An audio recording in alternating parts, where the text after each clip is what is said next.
Hi everyone, this is Kelly, and I'm going to do a little bit of a tester here. We'll see how this works out. This is a pour painting that I did. It's not entirely finished because I'm going to go in and highlight some areas that I'll show you in a second, but this is where you use acrylic paint and you make it thinner and put it in with a flow agent and pour it on, and you either randomly do a full pour or you do things to kind of create the effect that you're looking for.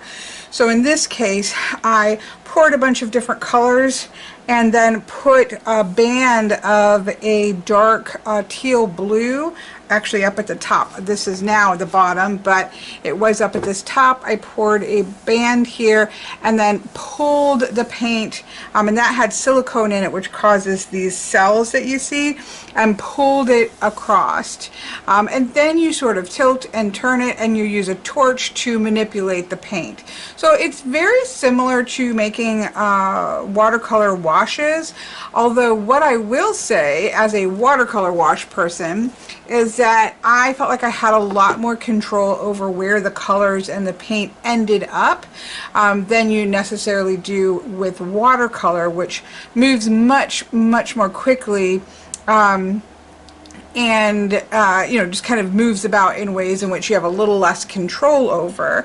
Whereas this, I felt I was able to move the chunks of color a lot more intentionally, and then of course using the blowtorch in intentional places to create areas of blooming and things of that nature. I felt like I had a little more control over this than otherwise, so that was pretty cool. So this is what I did here, but what I found was, so it was meant to be this way, and I was kind of thinking oceany, sort of coral reefy kind of energy, but when it was drying and I turned it upside down, something popped out, and I don't know if you're going to be able to see this, but if you think of this as a tree trunk, there is a dragon's head right here. His body goes behind the tree. We see one of his wingtips, almost like a bat hanging upside down in a tree, but look at that dragon face. Do you see that? That is awesome. Now I'm going to outline it and trace it and bring in the trees a little bit more and pull that out into an actual full painting. I needed to let it really cure, and so I'm going to do that before I go in and put a coat of varnish over the top of it. So we now have trees that I will accentuate. We have hanging greenery, almost like a very lush rainforest with this dragon hanging here. So but what this reminded me of is that for a long time I used to do watercolor scrying. So I would put, I did this for clients, and I would, they would ask their question, I would intuitively pick the colors that I was going to use, and would splot it all onto the paper and allow something to come forward that gave a message, almost like making an oracle card, right? So you're scrying. So generally, obviously, people scry with things like crystals. This is one of my favorite scryers. You can see the inclusions in here makes it very similar to cloud watching. So you kind of go into a meditative state, think about the question at hand, and I just kind of rotate the crystal until things start to pop up and get a message that way. This is one of my favorite things to scry. This is another, both of these are citrine. This is a really good scryer, although I think it's very difficult to see on the camera, but in person there is just all kinds of white inclusions that when you turn it and move it, things, little rabbits and horses will start to run across the thing as you're thinking about your question, and this is an excellent scryer here. Those are probably my two favorites. My skull, I have a crystal skull that is also a big favorite of mine to scry in. But my favorite way of scrying was with those watercolor paints. Part of the problem with that is that watercolor needs to really develop layers in order to really pop color. And so the color, so then I was trying to tweak it and tweak it. The point of it was not to have a finished painting for anybody. The point of it was to get a message, but I would get lost in the trying to make it into a final something to send to them where they had it. And so that to me kind of took away from what I was attempting to do, which was just the scrying, which worked beautifully. So when I saw this, I was like, oh, this is such rich color because it's acrylic paint. You don't have to build up layers. You just do that first wash and let things kind of build out of it and come into life, and do your scrying through the paint right there. Like, this could be a perfect medium for that, because I've really missed doing those. So that's today. You can see I have paint on my hand because I was prepping some bottles of paint. So that is the sort of experiment that we're going to do today. Okay, so now, as I don't want whatever cells start to create or whatever design start to create to go off of the edge as I'm pouring it, I am going to pour a border boundary of white so that the white will go off rather than the actual colors that I'm going to use. So I've chosen the 4 colors here. Again, this is an experiment. We're playing around here. But what I'm going to do is I am going to again put some white around here so that as I start to pour, I'm going to be it's going to be moving that white versus rolling off the color that I want.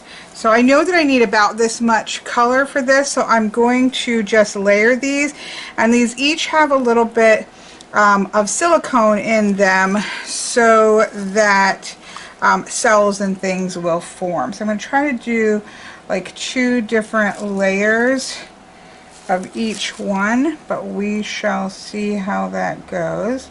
Again, experimentation here.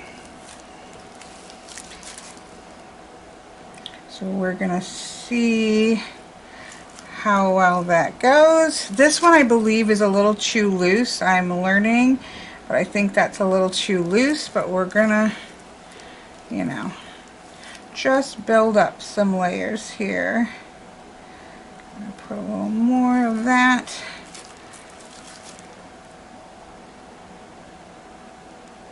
And this is just sort of a flip cup, I think is what it's called. I don't know. I'm not a professional here. A dirty pour, I guess, is what it's called.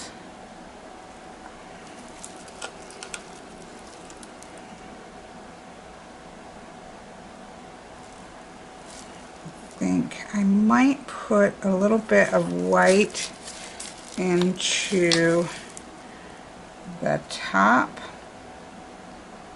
Although that's sinking, white does tend to overtake. So I'm not sure if that was a smart idea. Okay, I think we better go for it, All right. Yep, that's about all of that. All of that. A little bit of gold left. We'll just use it up. Okay. Now normally I would put the plate on top and flip it, but because I wanted to put these edges here, I kind of ruined that for myself. But again, this is a lesson. So we're going to do what I think is called a dirty pour.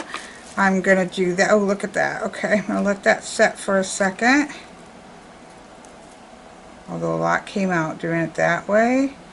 I'm going to pull that up like that. And I'm gonna kind of move it here, but I want to let it set for a second. I don't know truthfully how I need to check the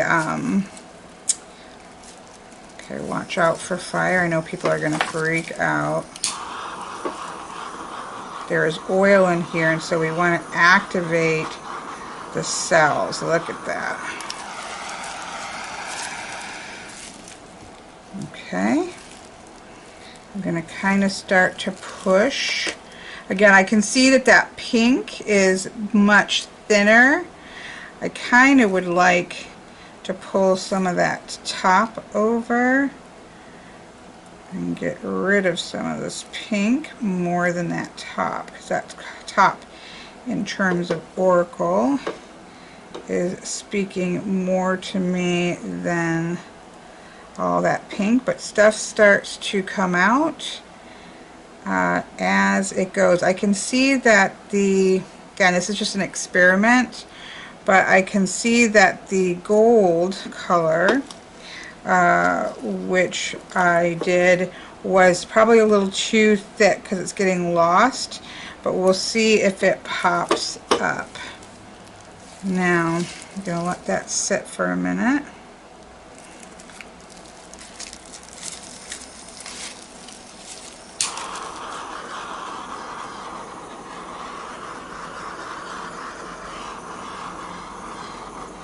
But again, because we're using this as an oracle, not as a piece of art, the fact that that pink is really pulling itself to the forefront can say something, because I would normally have a question, and when I was doing the watercolor ones, the colors would really be important to me.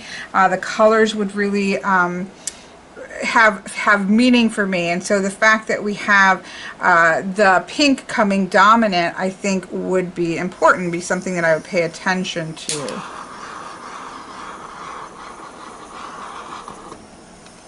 Sometimes it hits pockets of oil. I think I need to get more butane here.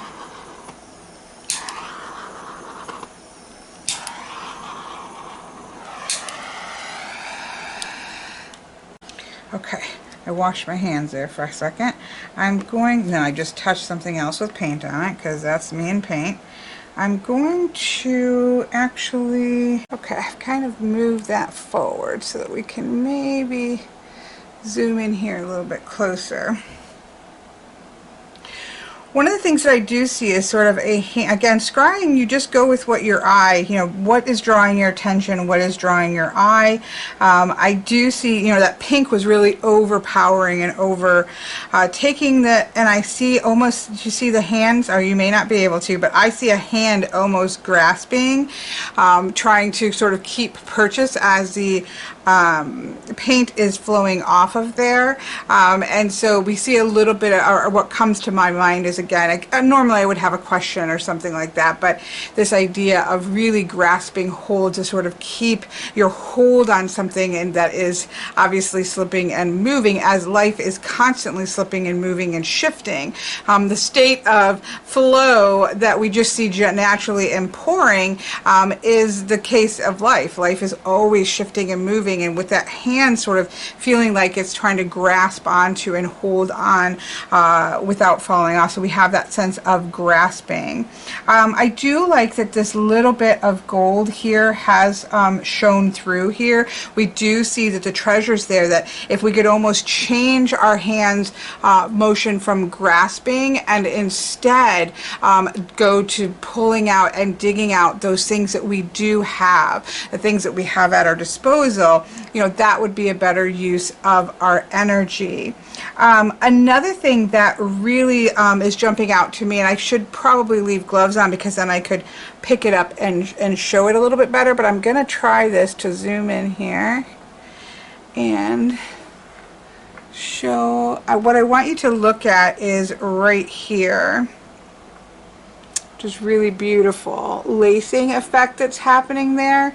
That is interesting because, and it's kind of going here and it's sort of flowing down, and we're seeing bits of that gold here. So again, I do have that sense of sort of a message that's coming down. And again, if we're too busy grasping, we're not paying attention, that there may be messages for us if we're going to be paying attention to those, we see those trickling down. I see a pattern kind of moving down through here.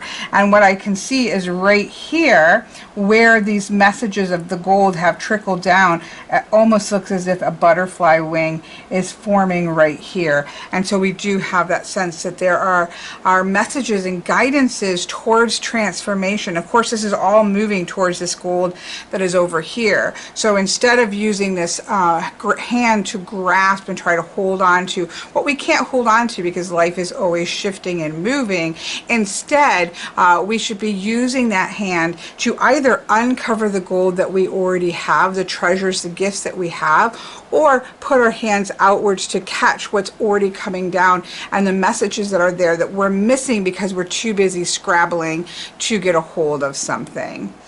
And that would be the message that I would get out of this particular pour. So what do you think? I don't know if you're somebody if you use scrying, have you ever used scrying before? This to me, again, I've done a lot of this in watercolor paints for clients, for myself, but one of the downsides to the watercolor is, again, the intensity of color just wasn't there because watercolor, you're building color up, so that was one of the downsides for me. And so the movement and the flow of the color also was much faster and didn't sort of start to move and express itself the way that this does. And so this to me feels very similar for when I was scrying in watercolor. I love, as things develop, I like this that is up here as well.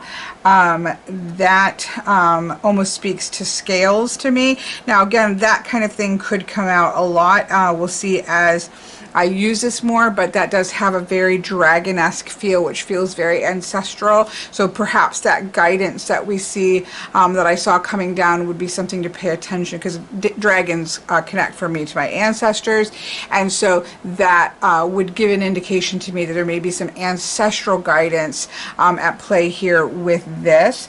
But this butterfly wing here forming, I think, is really powerful as well. So yeah, absolutely love it. Definitely messy, but this nice little tray, you know, I normally do it in a big tub for bigger things. So I'm normally doing it in a large tub, but I saw one of these littler pouring trays and I'm like, oh, that would actually fit on my reading table to be able to do. And so that's this test. So what do you think? Have you ever tried scrying in paint? And if so, what has been in your experience? Have you ever tried scrying at all? Do you enjoy the fluidity of scrying, of just turning and shifting until you see something come out of the shapes of whatever it is that you're looking at?